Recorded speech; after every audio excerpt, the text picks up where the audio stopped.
There we go. Going live here, both of these. So hopefully you can see us, everybody. Got a little bit of a glare in the background, but we just wanted to come to you with some tools that we think might be really helpful for you at this time. Scott's going to share a fantastic tool for calming anxiety and fear, and we will complete the practice with 1 minute of peace breathing for world peace. And so, by the way, my name's Julia. Scott.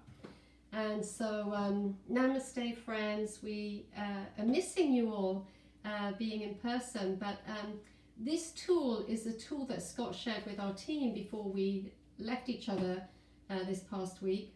And so I think it will be really helpful. And I wondered if you can just talk about that. Sure. I was a counselor for 22 years, and this was imprinted in my brain. So a couple of key points about worry, okay? Worry is caused by two main things. Overestimating the likelihood of something unwanted or scary happening, and underestimating one's ability to cope. Okay, so take the fear of contracting the coronavirus, right? First of all, the worry brain overcalculates, overestimates the likelihood of contracting it. And I know it's a real concern, but it does exaggerate. The fearful brain exaggerates. So the trick there is to get into your most rational, logical mind and say, okay, from this point of view, most objectively, what do I think the realistic odds are that I would contract the coronavirus? And so where the worry mind will say, 100% I'm going to get it. When you get in the rational, logical, thinking, reasoning mind, it might say, actually, I think the chances are, I don't know, 20%, maybe 30%, so you pick a number.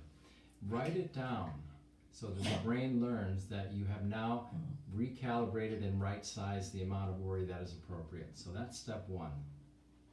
Step two, which the fear-based brain never gets to, is, well, if the unwanted happened, that I contract the coronavirus, what would I do to cope?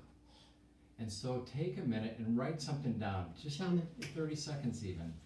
I would do this. I would self-quarantine. I would make sure I have the supplies and I can get somebody to do that for me if needed.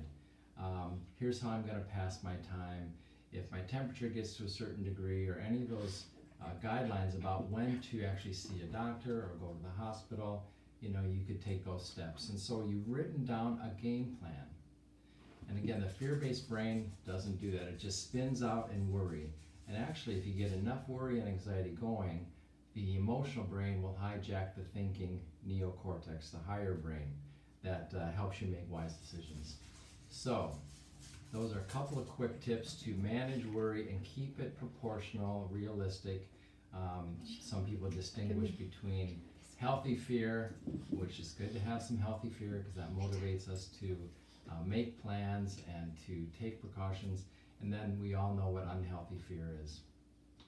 And just in general, I don't think this country, certainly this generation, has never experienced so much collective worry or vulnerability. That collective consciousness, right? That yeah. You're just feeling it in the atmosphere. It's not necessarily in the immediate environment, but it is what you're sensing and feeling. And it's real. I mean, it's what you can feel and sense. I think the vulnerability can also be a tool for entering some expanded awareness. I love the Amish. They say when they build a quilt, they always weave in a flaw, as do the Navajos when they do their perfect rugs, because without the flaw, the spirit cannot enter. So there's something good available to us in vulnerability, right? Vulnerability will help us reach in to ourselves for our deeper resources and our inner resiliency. It's all there.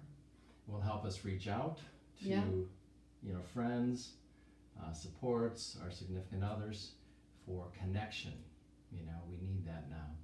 And reaching up toward our source, our spirit, as we understand that.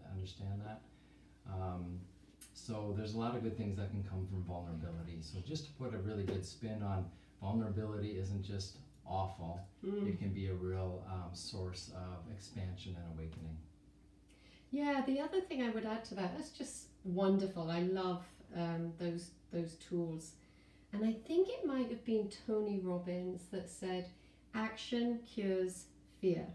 So if you conquers fear. Yeah. So if you're feeling fear, taking some action, whether it's doing the exercise that Scott shared and repeating that, or prayer, or meditation, or yoga, and we've tried to share some resources with you, friends, so that you have that available as you need it, that will shift your energy and shift your focus. And so one of the things, I love that you got to meet this beautiful boy. Everybody thinks you're imaginary, shaman, but look, this is how gorgeous he is. So one of the things we wanted to do, some of you got to meet Master Kim at the yoga festival, and also he was with us in Dubuque just last month. And he is from the Chicago Peace School. Is it peaceschool.org? So in Chicago, and his father founded the Peace School, and he teaches peace breathing for world peace. So those of you that have been in my classes, as we're breathing in, we're saying the word world. As we're breathing out, we're saying the word peace to ourselves. And it's really powerful because can you just share about what Master Kim said, what's happening for us as we're doing that? Yeah, so on the personal level, when we breathe in world, we breathe out peace, our own personal vibration is expanding, which means we are actually holding more light. Our light body becomes even brighter. It purifies some of our own negative energy. More light energy, life force energy, means better health, mind, body, and spirit. So it helps our own well-being. And then, of course, it helps humanity everywhere. Breathing that meditation is just helping the whole world to expand harmony and love, which then will create peace. So it sounds so simple, doesn't it? Yeah, and that's why through a process of meditation and discernment, this came to Grandmaster Kim, Master Kim's father. And so we will do that together now, friends. We'll do 1 minute of peace breathing together, and then we'll finish up today's video, live feed. And then I'll go ahead, or Scott and I, one of us will go ahead and record a separate peace breathing meditation that we can do together, maybe just 5 minutes, so that you have that available to keep. Okay, so take a comfortable seat right now. Take a comfortable seat, get yourself situated. Your spine is nice and tall. If it would feel more comfortable I've got to get my knee around Scott's knee. Sorry, Bill. If it would feel, cramp. If it would feel more comfortable to, sorry that you've got shaman's butt in the camera there. If it would feel more comfortable to be lying down or to be kneeling, or, if you've got your kids, have them with you right now. Go and call them in so that we can do this together, okay? So you're breathing in and you're saying the word world to yourself, and you're breathing out and you're saying the word peace to yourself. So get really comfortable. Relax your shoulders. Relax your facial expression. Relax your jaw. And if it's comfortable for you, just close your eyes or just soften the gaze down towards the floor. Tune into your breath. We'll breathe out together now. Inhale, world. Exhale, peace. Now keep going on your own with your own breath pattern, and then I'll bring us together at the end.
Now, after your next exhale, my friends, gently bring your hands into prayer. And now bow your head down towards your heart. So you're bowing down to the wisdom and the magnificence of your heart. And we acknowledge you with Namaste. Namaste. Namaste, friends. Namaste. And then Scott, I'm going to go over and prepare to turn off, but you're going to tell them about year-long meditation. Yeah, so the Himalayan Institute started a year-long meditation January 16th of 2019. And I'm offering this as something for you to engage in. So the year-long meditation is intended to create 1,008 hours of logged meditation time. So if you're already meditating or you're just starting, you could very quickly go to the HimalayanInstitute.org, and you can very quickly create an account with your name, your password, and how many minutes you on average are going to meditate every day. Or you could manually put it in, but say, so I have a certain amount of minutes I meditate every day. I know that tracker is automatically tracking every single day. I don't even have to go in and fiddle with it. But it's adding to the collective total. Now, there is, honestly, I'm not sure, it's 500 and some thousand minutes already logged. There are almost 8,000 people in 128 countries who are participating in this.